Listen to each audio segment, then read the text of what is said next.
Hello everybody. Welcome to CBSE Class 12 Functions in Python Part 3. The link for the previous two parts are available in the description section of this video. In this video, we will be dealing with scope of variables and LEGB rule in Python. Let us see what is the scope of a variable. The scope of a variable is the part of a program within which that variable can be accessed. There are two types of scopes in Python. One is the global scope, another one is the local scope. Let's see one by one in detail. What is global scope?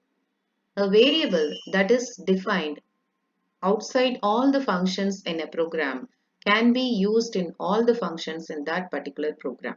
So that variable is said to have global scope. Usually, a variable that is defined in the main program is said to have the global scope. The next one is the local scope. A variable that is defined inside a function can be used inside that particular function. So that variable is said to have the local scope within that particular function. Let's see an example here. See, the first line is the function header def add of a comma b, and the function body is s equal to a plus b, return yes. Here the main program starts n1 comma n2 equal to 5 comma 9, sum equal to add of n1 comma n2. In this example, the variables s, a, b are local to the function add. So they are having local scope inside the function add. The variables sum n1, n2 are said to have the global scope as they are declared in the main program. Let us see what are namespaces. In most of the programming languages, variables are stored in an area called namespace.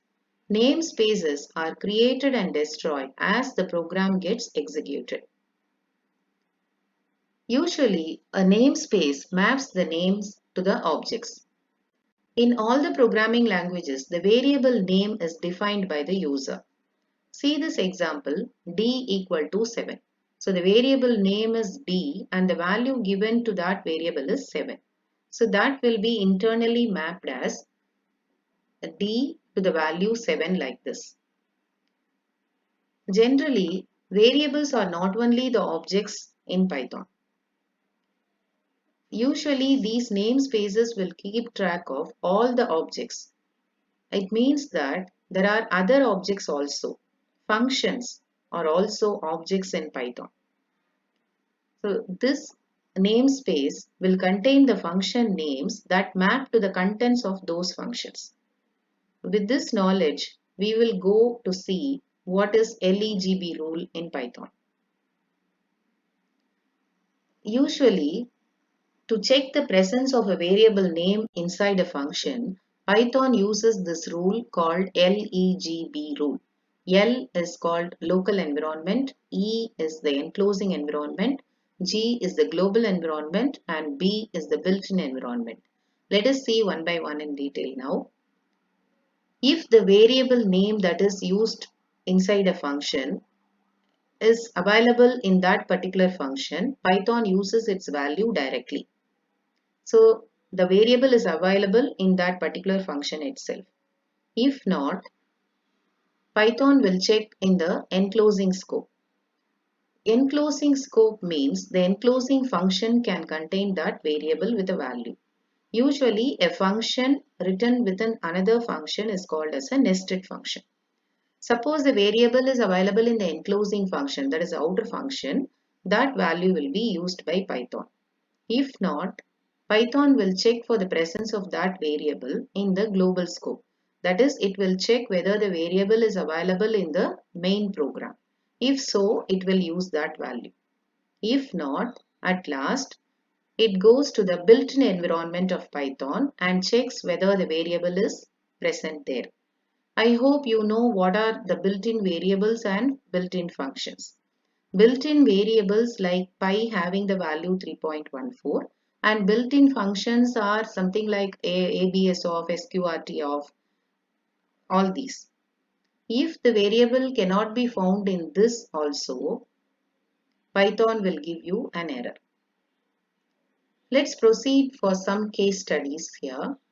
The first case is a variable available in global but not in local scope. See this example. The function header is def func1 of a.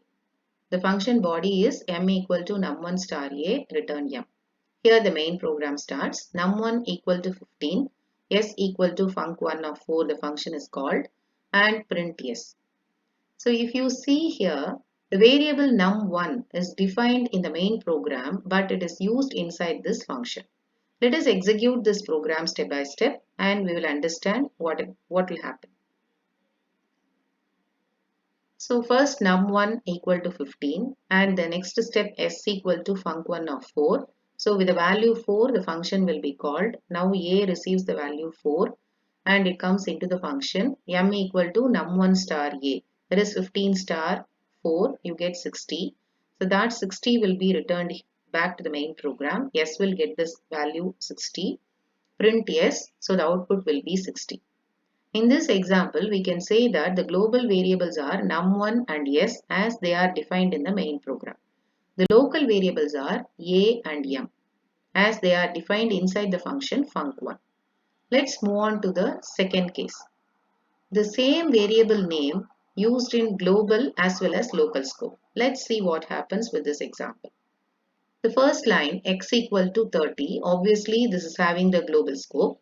And here the function header def func2 of function body is x equal to 10 print x. The main program here print x func2 of function call again print x. So if you see this example, the variable x is used in both global as well as local. In this local scope, the value of this variable is modified. Let us execute this program. So the first print x statement will print the value 30 for x. And after that it comes to the next line, the function will be called and the control goes into the function and this print x will print the value 10 for x. And control comes back to the main program and the last print x statement will print 30 for x. So with this example, I hope you have understood that even if you modify the value of a global variable inside a function, the original global variable value is not getting modified. Let's proceed to third case. If an user wants to use the global variable declared already inside the function, what he or she should do? Let's see. Same example, and you can see the statement here global x. So this statement tells the Python interpreter that the global variable will be used inside this function also. Let us execute this program. So print x. So the first print x will print 30 for x and the next step is calling the function func2 of. Control goes inside the function, sees this statement global x. So now it is ready to use the global variable. So this print x will print the modified value of x, that is 10. And after that control comes back to the main program. So while modifying this value, what happens? The global variable value itself is getting modified here. And after that, the last print x will print the value 10. So in this example, you are learning that if you use the statement global x, the global variable will be utilized inside the function. And if you modify the value of that global variable, the global variable value itself will change. I hope you have understood. Thank you for watching. If you like this video, give a like and share it with your friends and subscribe our channel so that you will be immediately notified whenever we upload a video. Thank you once again.